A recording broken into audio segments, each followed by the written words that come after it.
नसल्ली अला रसूलिहिल करीम अम्मा बाद फ़ाउज़ बिल्लाहि मिनश शैतानिर रजीम बिस्मिल्लाहिर रहमानिर रहीम। दोस्तों, आज के इस छोटे से वीडियो के अंदर मैं रसूल अकरम सल्लल्लाहु अलैहि वसल्लम की एक और छोटी सी हदीस लेकर हाज़िर हुआ हूँ, जिसके अंदर रसूलुल्लाह सल्लल्लाहु अलैहि वसल्लम ने हमसायों के हकूक़ में से एक हक़ का बयान किया है। आइंदा क्लिपों के अंदर भी इंशाअल्लाह ताला मैं कोशिश करूँगा कि हमसायों के हकूक़ को बयान किया जाए।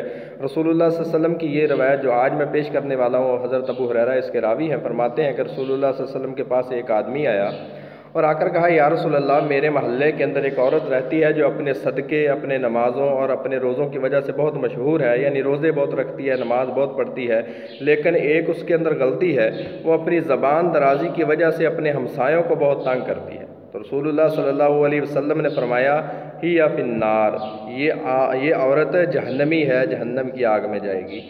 तो फिर दूसरी औरत के बारे में उस सहाबी रसूल ने फरमाया, या रसूल अल्लाह, एक ऐसी औरत भी हमारे मोहल्ले के अंदर है जो नमाज़ें तो पढ़ती है लेकिन नमाज़ों में सुस्ती हो जाती है, रोज़े तो रखती लेकिन पूरे नहीं रख पाती, सदका तो करती लेकिन इतना नहीं करती जितना वो पहले वाली औरत करती है। लेकिन एक वसफ़ उसके अंदर है कि वो अपने, एक तो वो पनीर का सदका करती है और दूसरा ये कि वो अपने हमसायों को तकलीफ़ नहीं देती, हमसाए उससे बहुत खुश हैं। रसूलुल्लाह सल्लल्लाहु अलैहि वसल्लम ने अपनी ज़बान नबूवत से फरमाया, ही या फिल जन्ना। तो दोस्तों, हमसायों के हकूक़ इतने हैं जो आइंदा क्लिपों के अंदर मैं इंशाअल्लाह ताला आपके सामने बयान करूँगा। तो उनमें से एक हक़ ये था कि उनको तकलीफ़ ना पहुँचाई जाए। हमसायों को तकलीफ़ पहुँचाने की वजह से जहन्नम की आग वाजिब हो जाती है। अल्लाह से दुआ है कि हमें इस गुनाह से बाज़ आ जाने की तौफ़ीक़ अता फ़रमाए। व मा तौफ़ीक़